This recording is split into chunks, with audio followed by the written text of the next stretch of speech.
So one more beautiful sari in tussar fabric అండి. So colour కూడా చూసారు కదా, మంచి గోల్డెన్ ఎల్లో కలర్ అనమాట. ఆరెంజ్ షేడ్లో కూడా అనొచ్చు. చాలా బాగుంది, డార్క్ షేడ్ అనమాట. That too in tussar fabric with kalamkaris థీమ్తో తీసుకున్నారనమాట. మనకి ప్రింట్ అనేది బాడీలో చూడండి, మనకి శారీ మొత్తం కూడా కలంకారీతో ప్రింట్ ఉంటుంది అనమాట, ఫ్లోరల్ ప్యాటర్న్లో. శారీ మీద కలర్స్ కూడా చాలా నీట్గా ఇచ్చారండి. చూసారు కదా, గ్రీన్ అండ్ రెడ్ కలర్తో హైలైట్ చేశారు. ఇక్కడ ఈ బ్రౌన్ కలర్ వచ్చేసి శారీలో ఉన్న కలర్ని కొంచెం డార్కర్ టోన్లో తీసుకున్నారనమాట.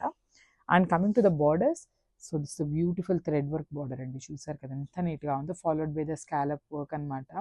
చాలా బాగున్నాయి.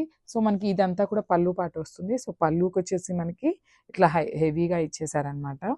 అండ్ రిమైనింగ్ ఫ్రిల్స్ పార్ట్ అంతా కూడా మనకి కింద వరకే వర్క్ వస్తుందండి, పైన రాదు. సో చూసారు కదా, ఇదంతా ఫ్రిల్స్ పార్ట్లో ఉంటుంది, పైన వర్క్ ఉండదు, ఓన్లీ కింద వరకే హైలైట్ చేస్తారనమాట వర్క్ని. And coming to the blouse, చాలా బాగున్నాయండి. శారీస్ అయితే కంప్లీట్ లైట్ వెయిట్లో ఉంటాయి. సో బ్లౌజ్ వచ్చేసి ప్లెయిన్ బ్లౌజ్తో హైలైట్ చేశారు, because sari is too heavy. So blouse is simple. And ఒక్కసారి ఫైనల్ లుక్ చూపిస్తాను, జస్ట్ హ్యావ్ ఎ లుక్.